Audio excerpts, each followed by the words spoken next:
Maritima, bonsoir tout le monde, on est ravis de vous retrouver. Redouane, bonsoir. Bonsoir Maritima. Émission en public, s'il vous plaît, ou pas? Oui. Alors... Ils sont 4 pour accueillir. Mais beaucoup plus nombreux dans le couloir. Ouais, mais bon, ils sont magnifiques, on va serrer, il n'y a pas de problème.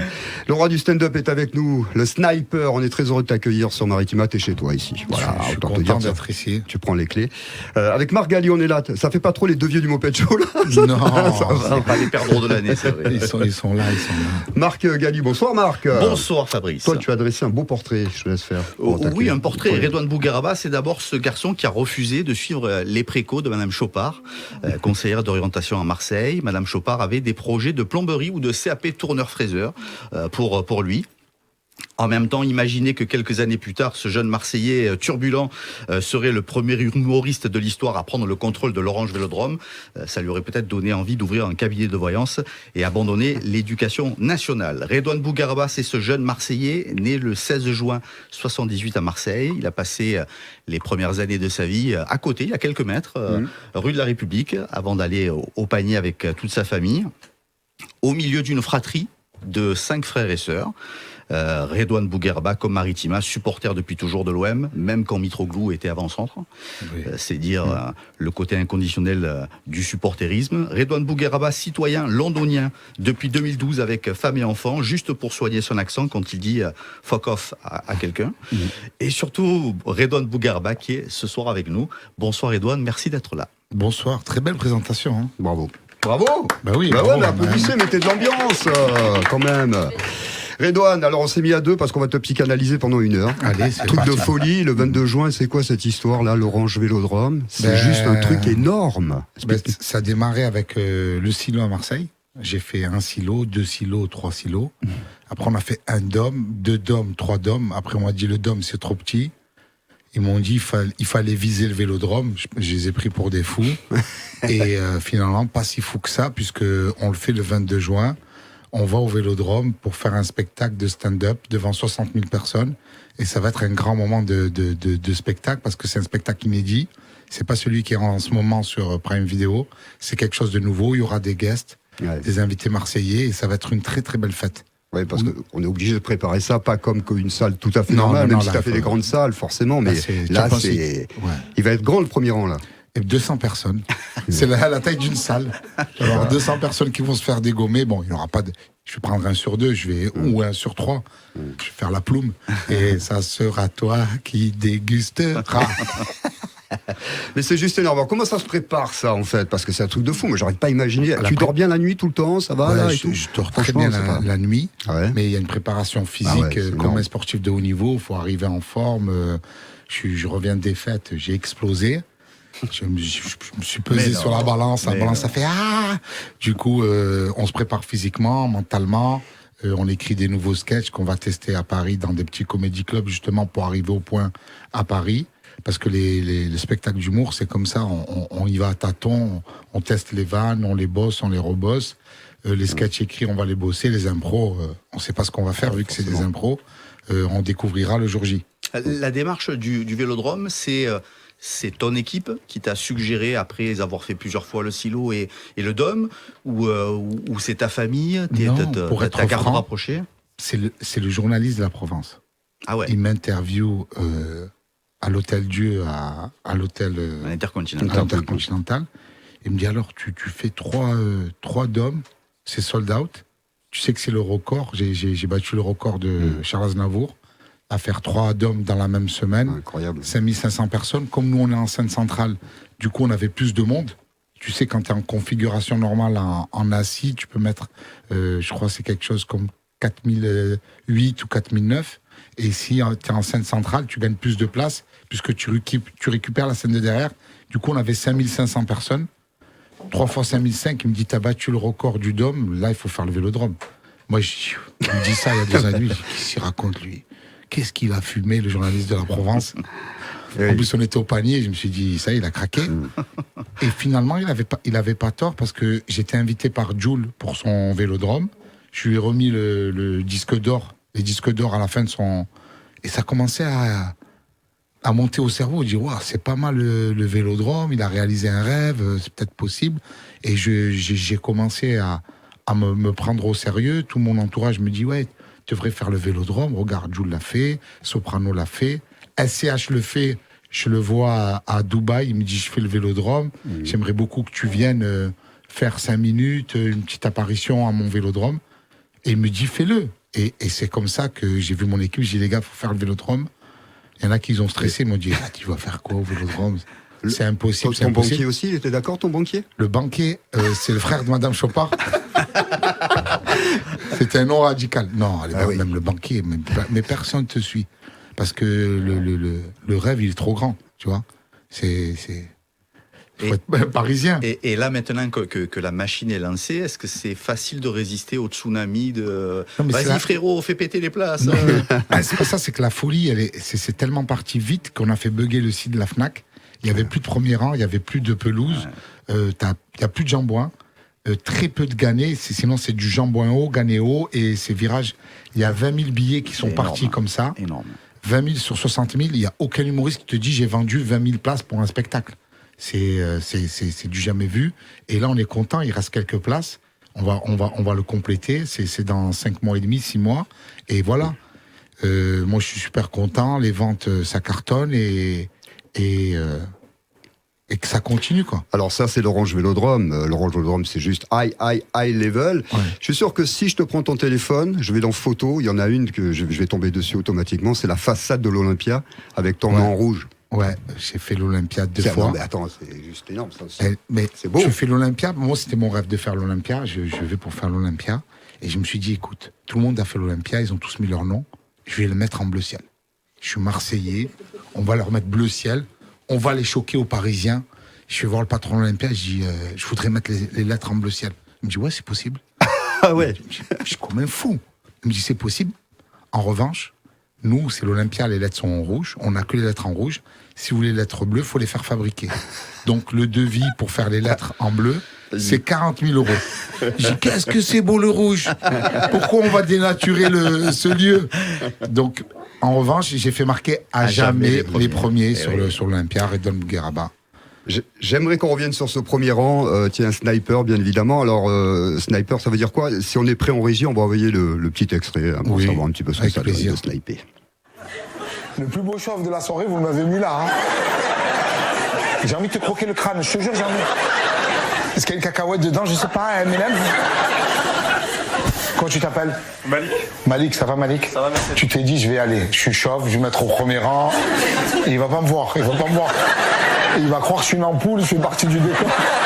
C'est votre mari le gros? Il avait le gros? Ah, c'est le maigre. Ils êtes entre le maigre et le gros, Timon et Pumba. Allez, le premier rang, je vais vous niquer vos mères. Tu dois être du Cap d'Aille ou de Beaulieu, mais pas... Tu as une tête de mec qui souffre. C'est Jules sans le streaming, ça va? Il n'y a pas de blague, elle est morte. Comment tu t'appelles? Parle ta grand-mère, on n'a pas le temps, parle. Alors oui, c'est vrai, tu vas pas par le dos de la cuillère, si je peux prendre cette expression de 1876. Oui. On sent la bienveillance. On sent la bienveillance. C'est un ancêtre. Je suis content de me faire interviewer par des poupées de cire. Tu peux les retrouver au musée Grévin. Ils sont là. Ils ont démarré. C'était Radio Maritimus. C'était à l'époque de Jules César. Jamais eu de soucis avec une vanne qui est non, on dépasse pas les limites. Voilà, c'est comme quand on est à la radio, là, les vannes que je vous ai faites, c'est toujours fait avec amour et bienveillance. Il n'y a pas de méchanceté. Les gens veulent ça, ils viennent, ils en ont pour leur argent, ils repartent satisfaits. À la fin, je fais la photo avec eux. Tu le vois dans le regard. Si un mec veut se faire vanner, il veut pas se faire vanner. T'arrives, t'as le mec, c'est qui, te regarde comme ça, il te dit non, pas de vanne, tu fais pas de vanne. Tu sais où tu vas, tu sais où tu mets les pieds. Le but du jeu, c'est pas de vexer les gens. Et elle est là, à la limite. On peut rire de tout à partir du moment où on vexe pas l'autre. C'est vrai qu'il y a un marché noir sur les premières places. C'est un truc de fou, ça aussi. Ouais, tu l'as chopé, le mec, ou pas? Non, mais je les laisse parce que moi-même, à l'époque, je vendais des places devant le stade. Donc, c'est des petits jeunes, je préfère qu'ils vendent des places devant le stade, qu'ils fassent d'autres conneries. Donc, je vends d'autres choses. Exactement. Tu vends des places et ça va. Et s'il y a des places au marché noir, c'est que ton spectacle va bien. Donc c'est un signe de succès. C'est le jour où il n'y aura plus de place au marché noir, c'est là où on va s'inquiéter, on va se dire, il n'y a plus de demande, on est mal. Mais franchement, ça fait partie du jeu et je leur en veux même pas. Mais c'est vrai que tu développes cette bienveillance parce que même des fois c'est des insultes, mais bon, ça passe crème comme on dit. À Marseille, on s'insulte tous. C'est Ta ça. mère Antémax qui fait des roues arrière sur la canebière, on se l'est tous fait ça. Alors, pour parler un petit peu de toi, c'est vrai que Marc l'a dit, on parle souvent du panier, Oui. le quartier du panier, mais C'est en bien face. avant, il y a la rue de la République, on y est, là, c'était à J'étais quel au niveau numéro 6, en face de la Samaritaine, un peu plus bah, bas, un peu plus bas, alors. avec la vue sur le jardin des vestiges de l'autre côté, à l'époque, c'était les années 80-90, il y avait le Prise Unique, il y avait le magasin de jouets Alcalé Jouets, juste en face, la Samaritaine, ça n'a pas bougé, mais c'était une autre rue de la République, c'était une autre ambiance, le jardin des vestiges, c'était pas pareil, donc on descendait, jouer en face, ma mère nous surveillait par la fenêtre, Vas-y. et après on a déménagé un peu plus haut, derrière la rue de la République, à la rue des Phocéens. Donc c'est le panier, donc pareil, on jouait au foot à François Moisson, on était là-bas, on jouait à la rue Le Cas, François Moisson au foot, devant l'école primaire. Il y avait 2 écoles primaires, François Moisson A et B, parce qu'à l'époque il y avait une école de filles, une école de garçons, et après ils ont mixé, c'est devenu 2 écoles mixtes. Donc voilà, j'étais à François Moisson. Et Contexte familial tout à fait exceptionnel, exceptionnel, ouais. mes parents aimants, belle éducation, on n'a manqué de rien. Quelques tréjas. Obligé, tu filais, tu fais pas droit, ton père il te filait des droites, mais c'était rare. C'était un cadrage nécessaire, tu disais. Mais c'est Cadrage obligé, nécessaire parce qu'il y avait des grosses bêtises. Moi, à je te dis la l'époque. vérité, j'avais plus peur de mon père que de la police. Donc on n'a jamais ramené la police à la maison parce qu'il y avait le papa qui était là et qui imposait, qui avait le charisme. Faites pas les cons, moi je suis pas la police, je vous mets pas en garde à vue, je vous éclate la tête. Et ça va, le visage il est bien. C'est boulevard d'Athènes qu'il avait le Le bar C'était bar, hein. boulevard du Gommier, rue du Gommier, c'est à du côté Gommier. du boulevard d'Athènes, 1900, en bas des escaliers à gauche. avec les jeux arcade. Ouais, c'est ça, des baraques d'arcade, on allait jouer avec mon frère, je me souviens, c'était la belle époque. Avec un cacolac. C'est pas du Coca-Cola, c'était du lait au chocolat, cacolac. On va marquer peut-être une première pause. Si tu veux, oui, c'est la toi le pub. patron. Surtout là, la pub. Eh ouais, ça ce paye, soir, les ce gars. soir, Bah elle ouais, est, il va y avoir elle des est pubs, chéro, ce la soir, hein. pub. On est obligé, les annonceurs, de leur faire plaisir. Et on se retrouve juste après, Redouane, sous vos applaudissements. Allez, on met le feu. Maritima, de retour avec Redouane Bougueraba, et dans un public en délire. Oh là là, que c'est bon. Eh, tu me prends comme chauffeur de salle Le pour le... chauffeur de salle exceptionnel. Alors Redouane, oui, on le dit, le roi de l'impro. Justement, cette impro, ça t'est venu quand, ce feeling de dire, tiens, putain, il y a un truc qui se passe. Tu l'as découvert quand, ça? Depuis le collège, Ah ouais. j'étais un peu plus introverti, du coup je dessinais, je faisais des caricatures. Donc je t'aurais dessiné toi avec ton beau crâne, j'aurais fait passer le dessin, tout le monde aurait vu le dessin, serait éclaté de rire. Donc, et je m'étais même fait confisquer le dessin par la maîtresse qui a elle-même rigolé. Je me suis dit, si j'arrive à retranscrire certaines émotions et à exagérer certains traits d'un personnage, je peux faire rire. J'ai compris vite que je pouvais faire rire à travers le dessin. Du coup, j'ai remplacé les mots par les dessins et ça a continué. C'est Mais très vraiment jeune. ça, c'est vraiment l'élément déclencheur, Ouais, les c'était dessins. ça, c'est en le cours. dessin. J'ai compris que j'avais un trait d'humour, avec un trait de crayon. Donc ça a démarré comme ça au collège, et après ça a continué, et ça s'est jamais arrêté, j'ai toujours fait ça. Et j'ai des potes qui m'ont dit, putain, t'es marrant, tu devrais monter sur scène, Et je suis monté sur scène, et ça a pris quelques années à retrouver voilà. le naturel de la vie sur scène. Parce que les gens ils te disent, ouais, Redouane, comme il est dans la vie, il est sur scène. T'as beaucoup d'artistes, tu vas les voir en spectacle, ils sont marrants. Tu passes une après-midi avec eux, tu as envie de mourir. Ils sont là, dépressifs, Est-ce que tu peux éclatés. donner pas une des blague. noms, s'il te plaît? Non, je dirais pas des noms, je peux pas. J'ai 2 doigts dans la chienne. Mais je me retiens. Alors, justement, tu me parles de l'école. T'as été dans une école catholique. Ben oui. D'accord. Ben, pour un musulman, d'aller dans une école catholique, Ouais, c'est pas chez très les sœurs, catholique. c'est Chez des- les sœurs. Wow. Monter des accoules, Notre-Dame de la Major, pas loin. Tu devais partager le jambon beurre et tout, non? Non, il n'y avait pas la cantine, j'ai rentré manger à la maison, mais Ouais. j'ai passé des bons moments de rigolade. Incroyable. Non, mais ça m'a fait du bien, j'ai eu mon brevet là-bas, et sœur Marie-Christophe, on la remercie. Sœur Marie-Christophe. Ouais, c'était le nom de C'est la la belle directrice. sœur de Madame Chopard, non? Non, rien à voir. Rien à voir. Voilà, c'est le bon côté de la famille Chopin. Madame Chopard que tu as invitée, mais t'as des nouvelles, Il y sérieusement? a 0 nouvelle. C'est pas possible. Ouais, je Faudrait pense mener qu'elle a l'enquête. pris l'avion pour Rio, et c'est l'avion qui a disparu. Et on est sans nouvelles de Madame Chopin. Madame Chopard que tu as invitée, on verra. D'accord, elle doit transpirer à chaque fois qu'elle doit entendre une interview. Madame Chopard, on vous aime. Vous vous êtes trompé, on vous pardonne. Oui, vous êtes mais complètement gouré. Ouais, c'est pas de sa faute. C'est le système qui veut ça. Tu sais, tu as des écoles, quand tu finis ta scolarité, on te dit, voilà, il y a tel quota, il nous faut 13 en lycée professionnel. Et ils vont prendre les mecs qui ont les moins bonnes notes, ou à qui elles sentent pas, tu dis, bon, toi, tu vas aller faire charcuterie. J'ai dit, non, mais je vais être astronaute. Ben, non, ça va être charcutier. Tu as une tête de charcutier, je sais pas. Tu as des gros poignets, tu peux mettre des coups de couteau. On va t'envoyer en charcuterie. Et tu te retrouves en charcuterie alors que c'était pas ton plein gré. Alors déjà, en ce moment, c'est pas simple d'avoir le bon diagnostic pour une conseillère d'orientation, mais il y a combien d'années? Il y a une vingtaine d'années, 30 ans. Ouais, c'est ça, mais c'était à l'époque. Mais en fait, ils suivent pas les rêves des élèves. Ils arrivent, ils ont des quotas, ils se disent, alors si tu as tant de moyenne, on va t'envoyer dans telle école. Même si tu as la moyenne, hein, en fait. S'il y a des mecs meilleurs que toi, ils vont les envoyer en collège, en lycée général. Et elle se dit, ouais, lui, je vais l'envoyer là. Mais c'est une physionomiste de la vie. Elle sait mieux que toi ce que tu veux faire. Donc elle te dit, ouais, tu vas aller faire ça, toi. Tu vas aller laver des voitures. Mais pourquoi? Je sais pas. Après, peut-être que quand les souhaits sont spectaculairement loin de sa manière de réfléchir. Mais ne pas aller jusqu'à... Madame Chopard, c'est pas que la conseillère d'orientation, c'est la conseillère Pôle emploi aussi. Il y en a une autre. Je suis allé la voir. Et pareil, tu mets ce que tu veux faire. J'ai mis acteur, comédien, stand-up, one man. Elle me dit, mais soyez concret. Je dis, comment? Elle me dit, non, mais c'est pas un travail, ça. Quand la conseillère Pôle emploi, qui elle-même n'a pas de travail, son métier c'est de conseiller, elle n'arrive même pas à conseiller, on va où? C'est pas simple. Elle te dit ça, elle te dit, bon, peinture, manutention, parlez-moi concret. Je dis, non, mais madame, c'est de m'accompagner. Mettez-moi dans une école d'acteurs, un truc d'improvisation. Allez, même l'école du cirque, il y a des écoles du cirque. Allez, je vais faire jongleur, montreur d'ours, mais mettez-moi dans un truc qui ressemble plus à ma fibre artistique. Elle va t'envoyer dans un truc rien à voir. Et c'est ça que je leur reproche. C'est pas méchant. C'est une critique qu'il y a beaucoup de jeunes. Peut-être toi, peut-être lui, il vous a envoyé, tu rêvais de faire la radio et te dit non, tu allais faire des radiographies dans un hôpital. Non, mais c'est pas ça, j'ai mis radio, je te retrouve à la Timone en train de faire des radios de genoux. Mais c'est pas ça que tu voulais faire à la base. C'est vrai.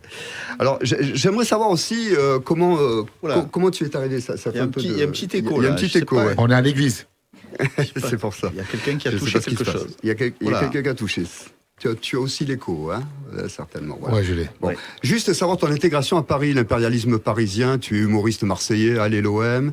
Tu arrives. Comment tu t'intègres avec le Jamel Comedy Club, avec tous ces Parisiens qui te voient y arriver? Tu vois ce cursus-là. Là. Comment ça se passe? Non, ça se fait très bien parce que tu arrives et tu as ton intonation, ton accent, ton style. Et c'est pas les gens qui t'entourent ou qui t'encadrent, mais le public. À partir du moment où tu fais rire le public, moi j'en ai rien à foutre des autres qui me disent si c'est bien ou pas.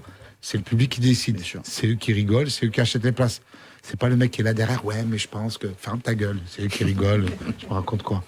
Tu arrives à Paris, tout le monde se prend pour des metteurs en scène. Ils arrivent même pas à remplir leur salle de bain. Et ils viennent te conseiller, oui, artistiquement, je pense que tu devrais te positionner face au soleil, justement, pour. Non. Ferme ta gueule, laisse-moi faire ce que je sais faire. Le but du jeu, c'est de les faire rire. Les gens, ils viennent, ils passent un bon moment. Et pendant combien de temps tu as eu ce genre de retour, alors? Mais c'est pas... moi, j'ai pas fait attention. Tu sais, t'arrives, tu te dis, ah, vous avez l'accent. Ah non, on fait de l'improvisation, ça marchera jamais. Tu sais combien de fois j'ai entendu vous improviser, c'est pas du théâtre? Je fais quoi, alors? Je sais pas, expliquez-moi. Non, c'est pas une figure théâtrale. L'improvisation, il faut arriver avec un texte écrit, concis, précis. T'arrives, les mecs, ils font des textes, les gens rigolent pas. Le but du jeu, c'est de faire rire les gens. Bien sûr. Peu importe la technique, mais à partir du moment où tu les fais rire pendant 1h, 1h30, c'est que t'es bon dans ce que tu fais. Et il y en a plein qui comprennent pas ça. C'est que c'est pas leur métier. Dans la conception des spectacles que tu fais, tu as toujours cette partie cette partie impro. Ouais, j'ai toujours fait ça. Et cette partie spectacle construit. Ben, Est-ce qu'il y a... Tu es obligé d'avoir une partie écrite, parce que la partie écrite, c'est... tu te compares à un skieur. Pour faire du hors-piste, il faut savoir skier. Tu viens pas, toi, tu t'improvises skieur hors-piste, alors que tu n'as jamais descendu une piste noire, piste bleue. Commence piste jaune, piste bleue, piste rouge, piste noire. Une fois que tu maîtrises ce que tu sais faire, là, tu peux aller faire du hors-piste. Mais c'est pareil. Il faut des sketchs écrits, bien écrits, marrants, que je dévoile pas, parce que si tu les dévoiles, les gens vont pas vouloir venir te voir. Donc j'avais toujours un moment d'impro que je diffusais sur les réseaux, justement, pour protéger mon spectacle, pour que les gens puissent venir me voir. Maintenant, mon spectacle, tu peux le voir, il est sur Prime Video, il cartonne, il est sorti, il était dans le top classement pendant 1 mois. Là, Prime Video, ils sont comme des fous. Ouais. J'étais à Miami, j'ai croisé Jeff Bezos. Je lui ai dit, oh, tu sais que je suis sur Prime Video, moi, frérot. Il m'a dit, j'attends, give a fuck. Il m'a dit, je m'en bats les couilles. Il s'en bat les couilles. Il est milliardaire, le mec, il est farci. Il s'est dit, c'est qui ce farfelu qui me parle? Excellent. Donc, je me suis retrouvé avec Jeff Bezos. Il y avait des milliards. J'aurais pu l'étrangler. J'aurais pu étrangler des milliards. Il était dans mes mains. Au niveau justement de la conception du spectacle, tu t'éclates plus dans la partie impro ou dans la partie spectacle construit? C'est différent. C'est vrai que je m'éclate dans l'impro, parce que quand tu l'as joué 200 fois le spectacle, il y a des sketchs, tu connais par cœur. Je te fais faire 200 fois la même chose. À un moment, tu me dis, je sais le faire. C'est allumer la lumière, c'est ouvrir la porte. C'est un automatisme. Tu rentres, t'es un robot. C'est pour ça qu'on fait un nouveau spectacle, parce que t'en as marre de jouer l'ancien. Mais dans l'impro, c'est là que je me régale, parce que comme j'en mets un peu partout dans le spectacle, Voilà, même si c'est le même spectacle, début, hein. c'est tout le long. C'est diffusé, il y a à peu près 20-25 minutes, des fois une demi-heure. Une fois, j'ai joué, je sais plus dans quelle ville, mon manager est venu, il m'a dit, oh, j'ai eu peur. J'ai vu faire 1 heure d'impro. Je me suis dit, il va faire 1 heure de spectacle, on va plus sortir de la salle. Il va faire une prise d'otage. Donc, ça dépend. Comment je me sens, si je suis en forme, j'en fais plus. Sinon, j'ai un spectacle qui est écrit et qui cartonne et qui fonctionne. Comment ça s'est décidé, la collaboration avec Prime? Avec Prime, alors, je vais être franc avec vous. Moi, je suis ami avec Gad Elmaleh. Gad Elmaleh était avec Netflix. Il me dit, je te présente les mecs de Netflix. Je suis OK. Donc, j'ai rendez-vous avec le boss de Netflix, mais il me donne le numéro d'un mec aux États-Unis. Je l'appelle, il me dit, écoute, moi, je m'occupe des États-Unis. Il faut passer Netflix France. Donc, il me dit, je vais te mettre en contact avec Netflix France.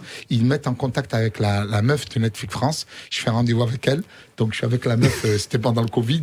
On s'appelle en conférence visio. Et elle me dit, oui, bonjour, vous êtes qui? J'ai dit, oh la pute. Non, mais tu peux pas. Oui, c'est compliqué. Tu es là, tu es numéro 1 des ventes de spectacles, tu cartonnes, tu arrives, elle te casse, elle te dit, présentez-vous. Je lui dis, non, mais voilà, je suis humoriste, je fais du stand-up. Et genre, elle voulait que je me vende.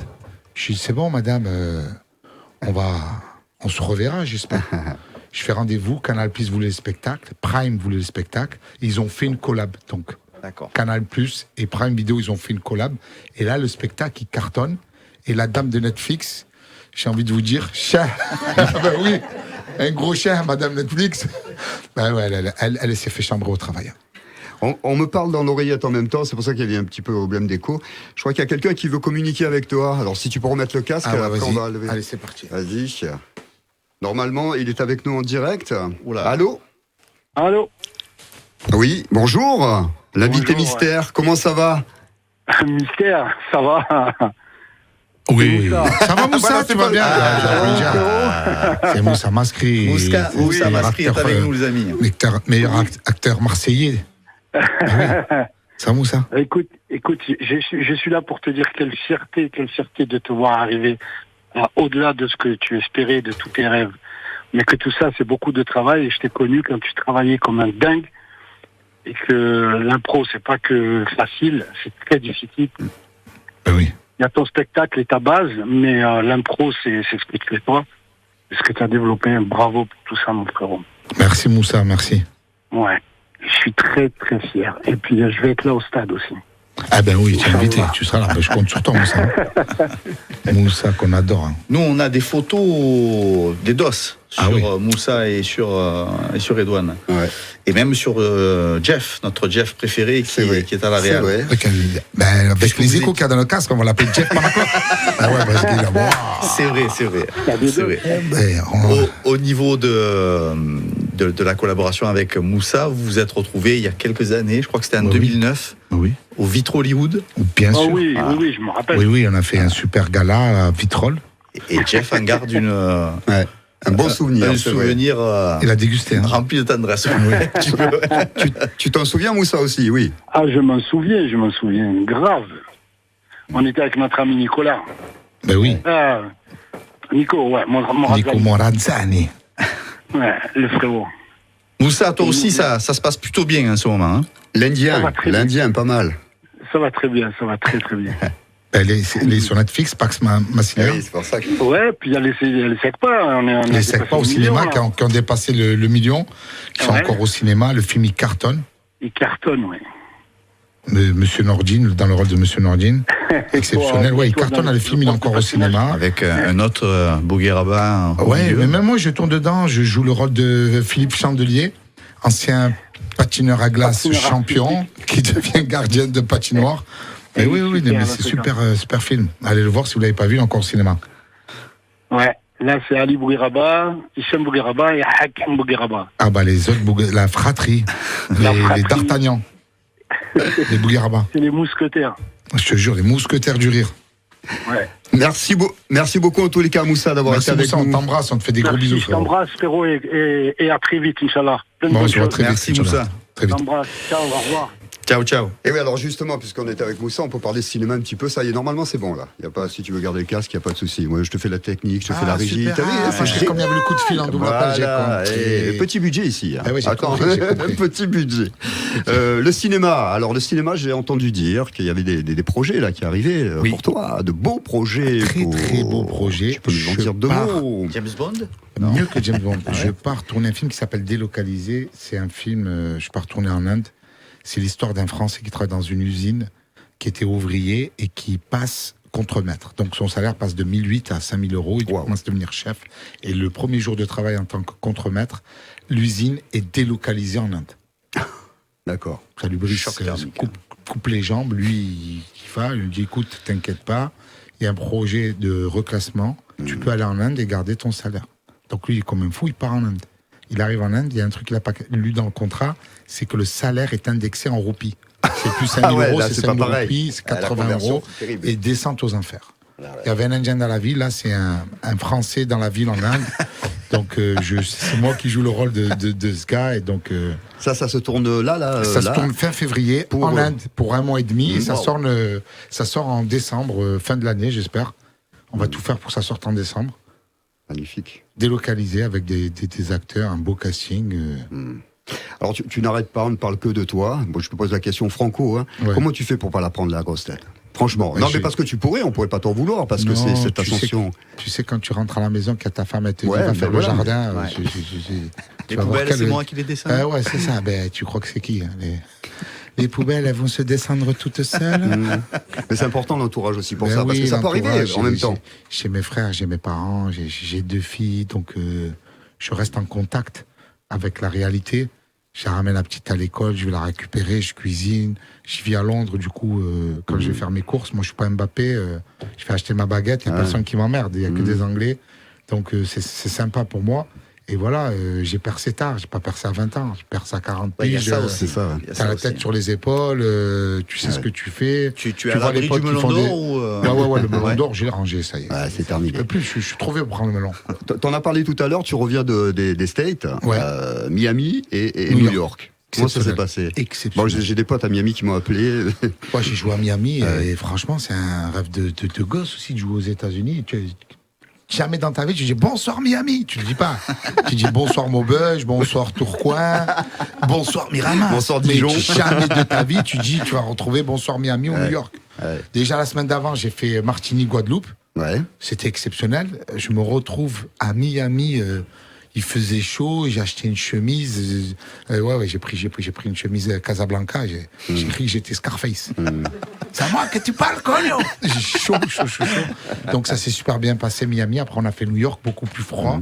2 soirs sold out et c'était exceptionnel aussi. Mais vraiment, en français toujours, hein, parce en que français, d'ailleurs, j'ai été suivi par 66 minutes.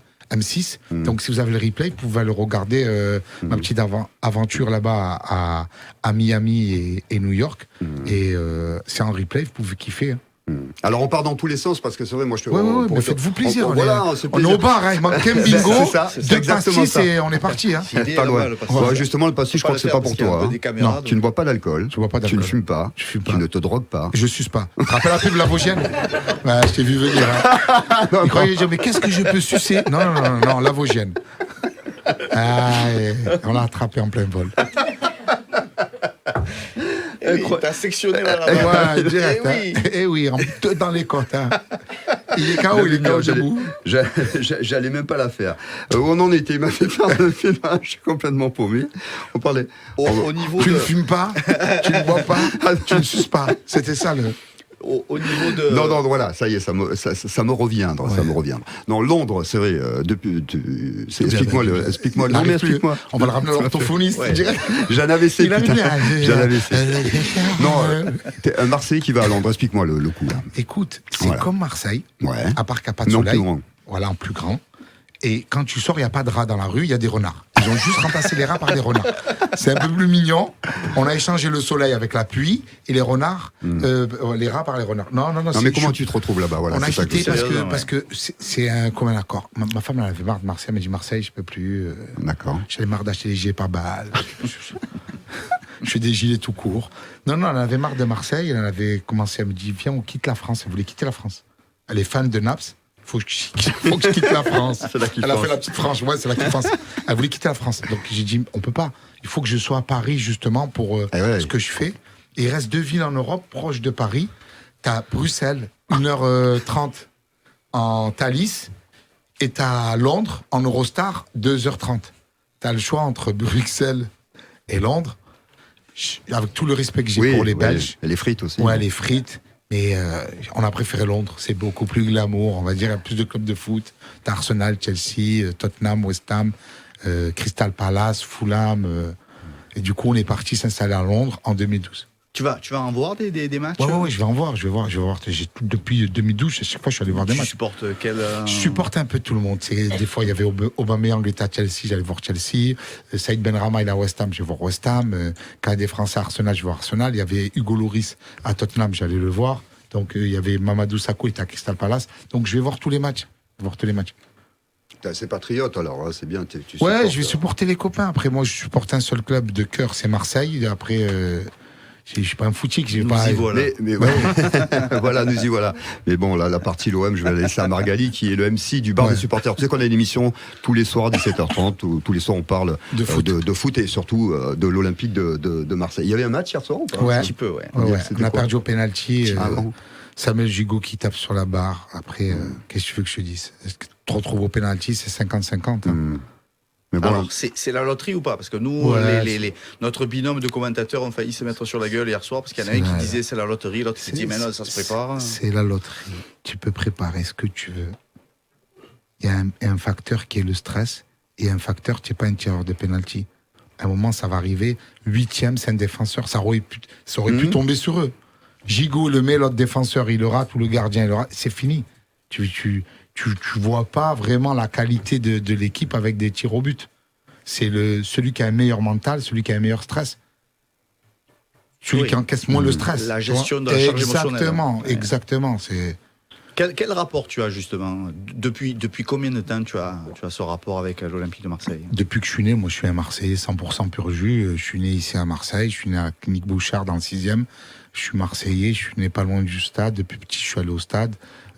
J'ai grandi. Tu avais tes habitudes où dans le stade? J'ai démarré, j'allais avec la Maison pour tous du Panier à la rue de l'Évêché. On allait au Populaire, les anciens virages nord. Après peu de temps, quand j'ai grandi adolescent, je suis un Winners.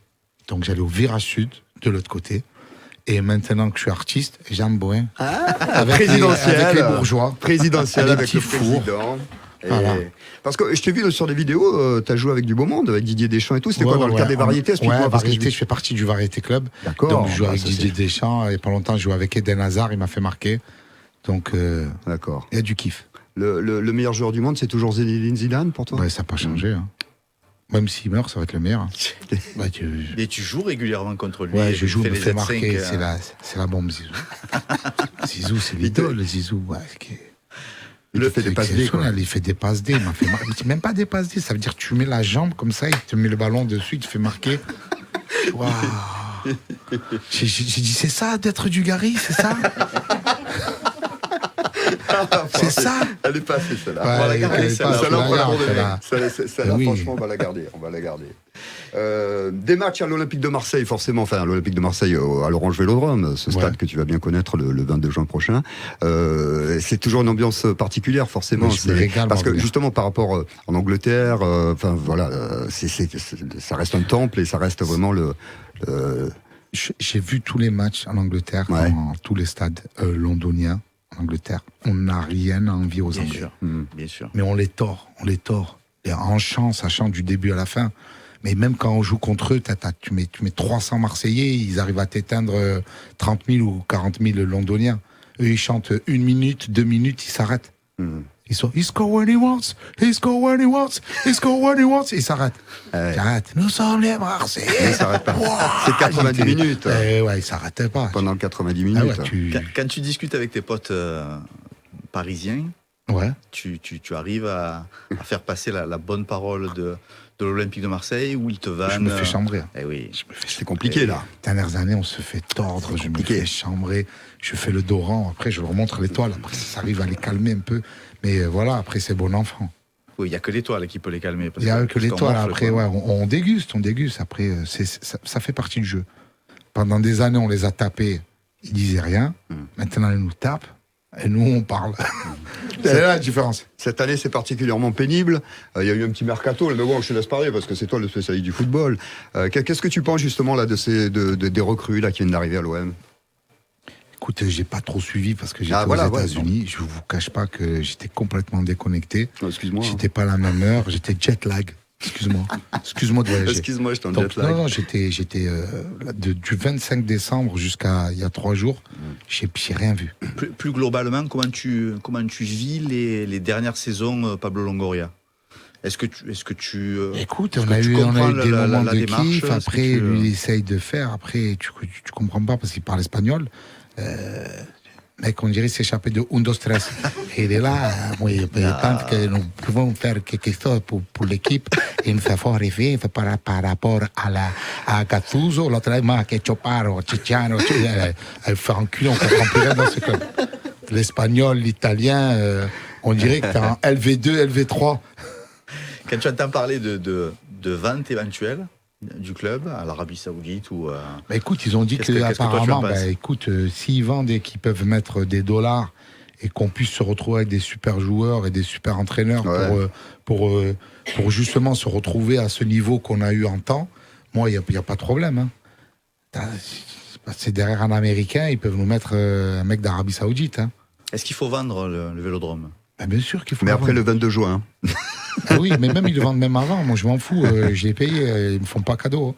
Donc. Il faut le vendre pour toi. Ouais. Et tu veux faire quoi avec Franchement, tu veux faire quoi après, avec c'est plus la symbolique affective pourquoi ou la réalité économique. Il C'est ça coûte là, super l'arbitrage. cher le stade. Ouais. À entretenir, il coûte super cher. Il coûte super cher à la ville. T'as un mec qui l'achète et que ça devient privé.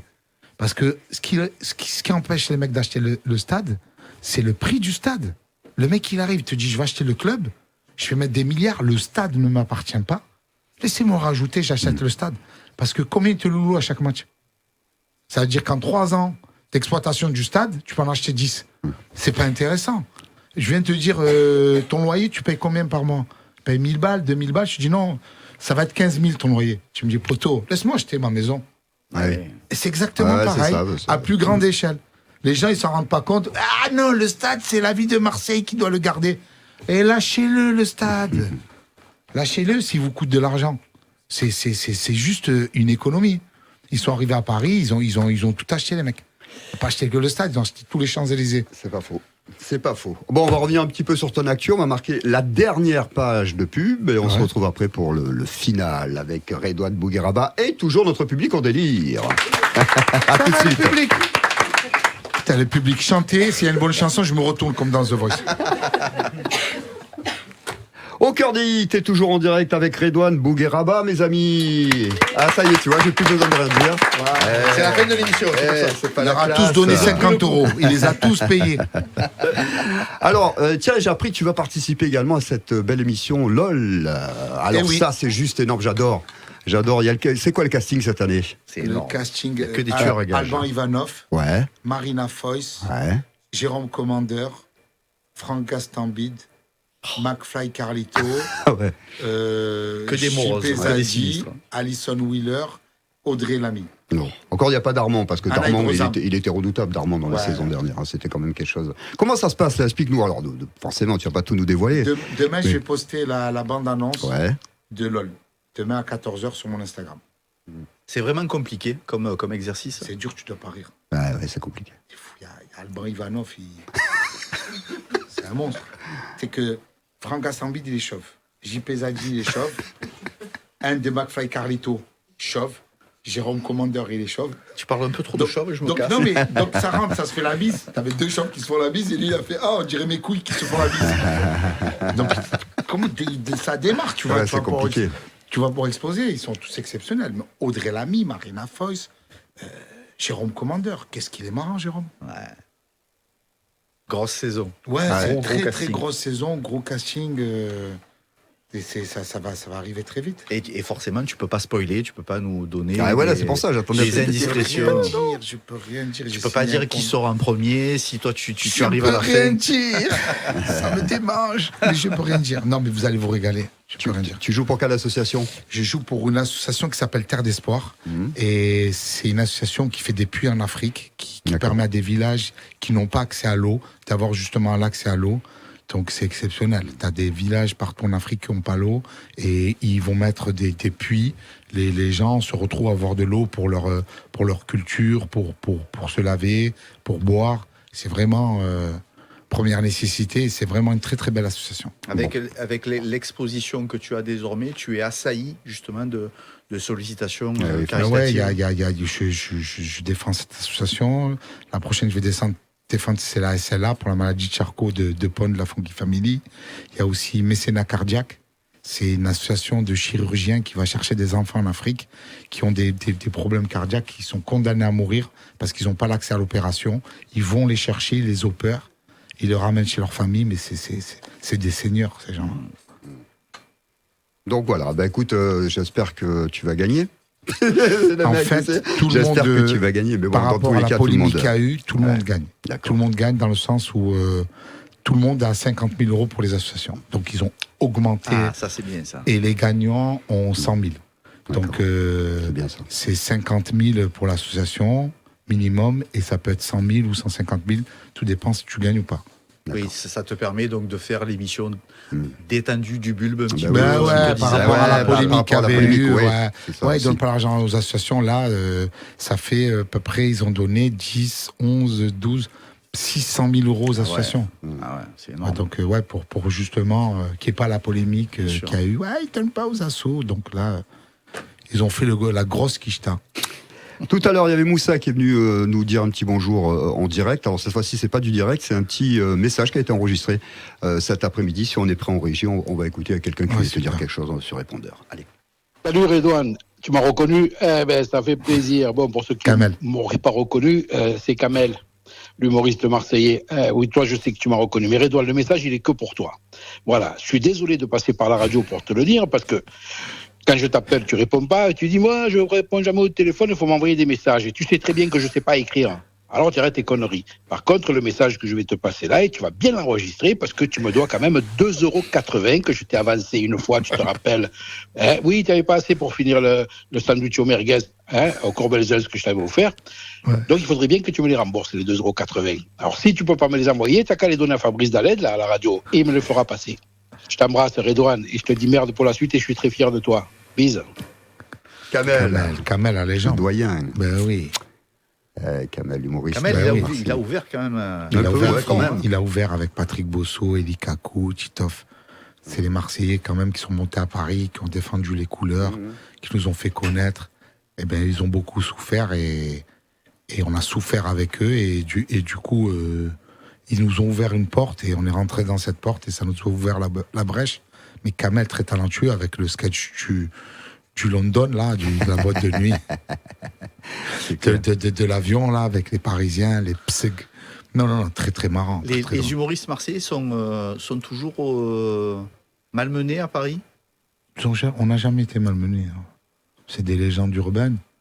On y va, c'est vrai que c'est difficile parce qu'il y a un ostracisme que Titoff peut très bien t'expliquer. On est différents, du coup ils nous mettent de côté et il faut pas prendre le boulard, il faut pas prendre la mouche. Puis à te mettre de côté, tu continues, c'est le public qui choisit. Oui, il y a moins de facilité pour les Marseillais que pour les autres.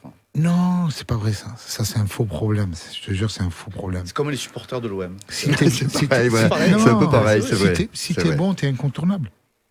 T'es bon. Samir Nasri, il est Marseillais. Il était bon, il a cartonné Arsenal, City, il a tout raflé. Tu veux pas dire, ouais, c'est Marseillais, il a pas réussi. Il s'en fout de ton accent. Ce qui compte, c'est le talent. Après, quand t'es bon et que tu bosses, que tu lâches pas l'affaire, que t'es résilient et que tu t'acharnes et que tu donnes le meilleur de toi, et si t'es bon, les gens ils vont le voir que t'es bon, ils viennent. C'est clair. Avant de se quitter, je voudrais qu'on revienne sur un moment de ta vie qui, je pense, est important. Si je te dis l'espace Julien, si je te dis Grand Corps Malade, voilà, ça a été quand même aussi... c'est un déclic, Grand Corps Malade parce que là, c'est faire sa première partie. Voilà. J'étais même pas humoriste, il me dit, écoute, si tu venais à faire des blagues, j'aimerais beaucoup que tu fasses ma première partie. C'est pas tombé dans l'oreille d'un sourd. Et le jour où j'ai eu 5 minutes de blague, je l'ai appelé, je dis, je peux faire ta première partie. Il me dit, écoute, tu viendras à Marseille, à l'espace Julien. Et j'ai fait sa première partie à l'espace Julien, ça serait très très bien passé. Après, il m'a fait plein de premières parties, il m'a mis dans tous ses films. Il m'a mis dans Patient, La vie scolaire, et le dernier, Monsieur Aznavour. Ils font un superbe film, là. Avec Tahar Rahim dans le rôle de Charles Aznavour, qui va être exceptionnel. Donc ils me font un clin d'œil, je suis dedans, je vends une paire de chaussures en crocodile. Donc c'est un film à voir.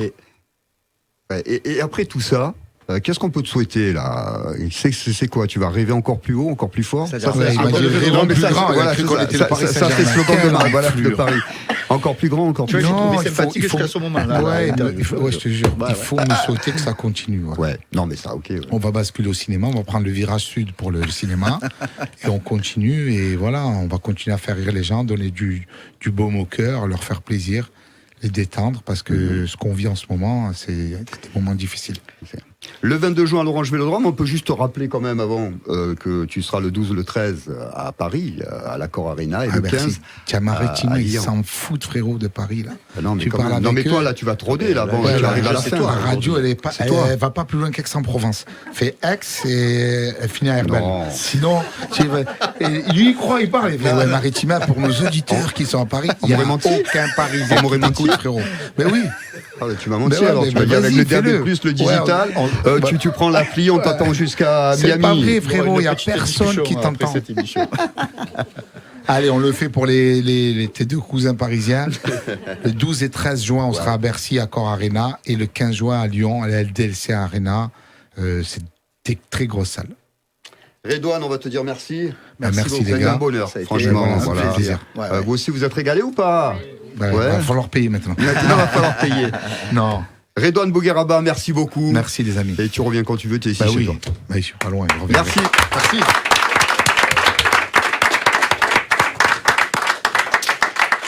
Merci les gars. Yes. Merci à toi. C'était bien cool. Merci Patrick Bosso. Merci Jean-Michel Maire. Je préfère. Non, Patrick JV. Eh oui, d'habitude c'est JV. Ça c'est JV. Tu as 2 secondes.